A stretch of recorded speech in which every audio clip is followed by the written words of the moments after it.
Hello everyone, this is Alex and I'm going to do my presentation on Freakonomics based on the 4 questions that Chris has provided for us. So, I'd like to begin with just like my thoughts on the book. Very funny, very entertaining as far as just a read. It was very easy to understand. As far as just as the chapters go, it was very interesting. I mean, things, to everyone, I hope you read the book. But things such as who would have thought that when abortion was approved, who would have thought that the amount of criminals in the country would have gone down crazy, or how sumo wrestlers and real estate agents are the same, and it's based on the amount of information they have available to them at the time. So my central question was, what can you do with no theme, or it's what can you do with the information that will provide you new perspectives, and what do you do with these perspectives? So overall, Freakonomics really didn't have a theme for the whole book. It was mostly a theme for each chapter, and I think you could probably say that's very true. Now, the best example, or as you go from chapter to chapter, you're going to see things such as how to figure out which teachers are cheating and how to go about going after them, but doing it in a way where not everyone knows what you're doing, which was what was done overall, or figuring out which teachers and professors are not necessarily teaching their students, but just giving them A's and not making them work for anything, which was an example in the book. I believe in the second or third chapter, with the teacher just putting questions about how great he was. Didn't really matter, didn't really help with anything.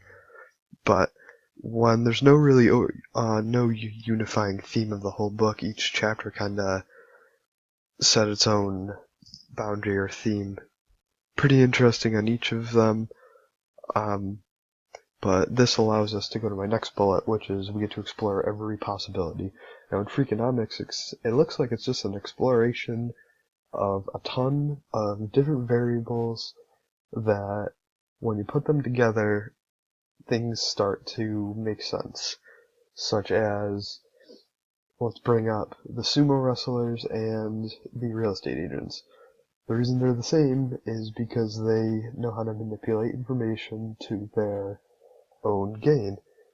Sumo wrestlers throw matches to make sure people stay within their their rank, and then real estate agents manipulate information to maybe buy a house or get more money for their client.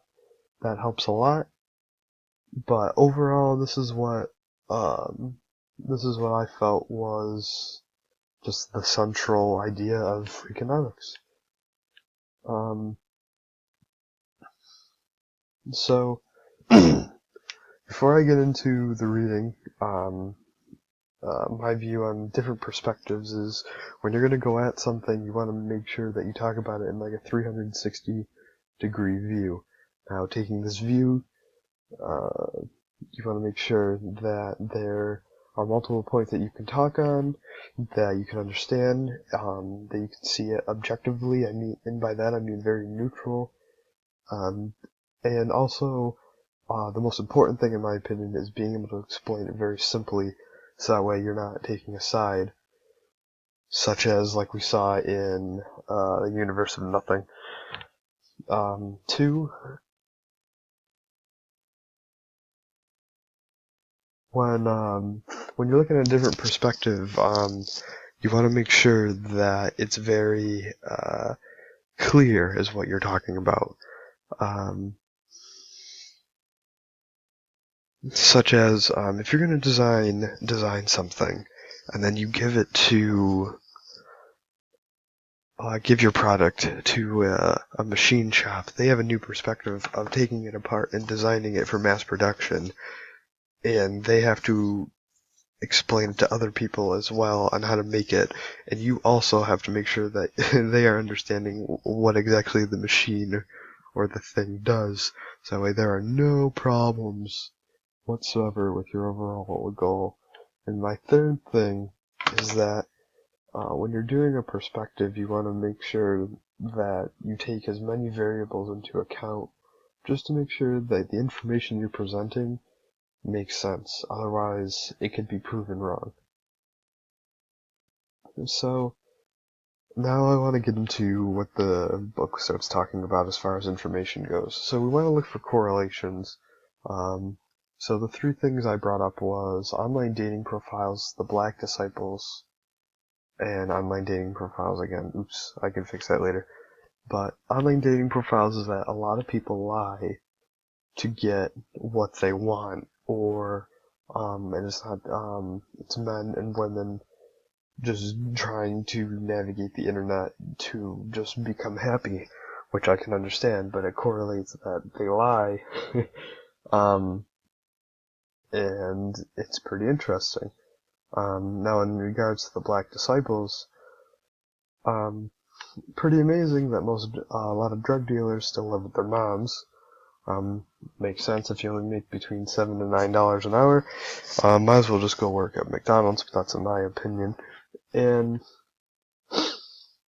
so when you're looking for the correlations with this, so the online dating profiles is that as you lie more, you may or may not get a girl. Or I shouldn't be more neutral and say get a partner, I should say. And this would allow for you to achieve your goals. Now the Black Disciples, their goal was to make a ton of money, but it actually was founded that the hierarchy only let people at the top to truly make the most amount of money. And funny enough, it comes from, at least the example of the book, that the lead drug dealer was actually college educated and just took what he learned in school and applied it to what he was doing. Crazy when he handed over his records to be analyzed by the university. Now, in regards to Freakonomics, and information and your differing perspectives, you want to refresh your map. And when I say map, it's your map is what you know. So you're going to constantly have to refresh your map, otherwise it's going to become outdated and someone might know more than you. Also, you want to make sure that you use as many resources as possible, not just the internet, but maybe you could read something in a book that could help you out, or you could talk to someone that you're really interested in talking with, and you might learn something that you didn't anticipate to learn about.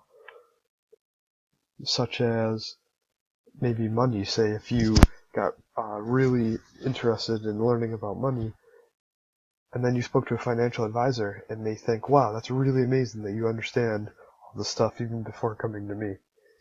But that's where coming up and setting up a good foundation for a quote-unquote map helps with figuring out a perspective. And perspectives can always change. Always be ready and open for them to change. Otherwise, you might get left in the dust, unfortunately. Now, after this class, I find that you can detect that there are a lot more connections in the world than you might think there are. Results might become unexpected. People are not as they appear to be. They aren't as perfect as they appear to be.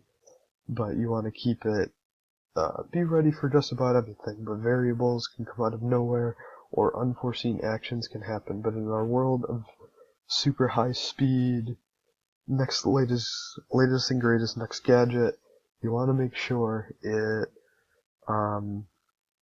you see what's going on, and also take some time to view the connections around you to understand what's going on.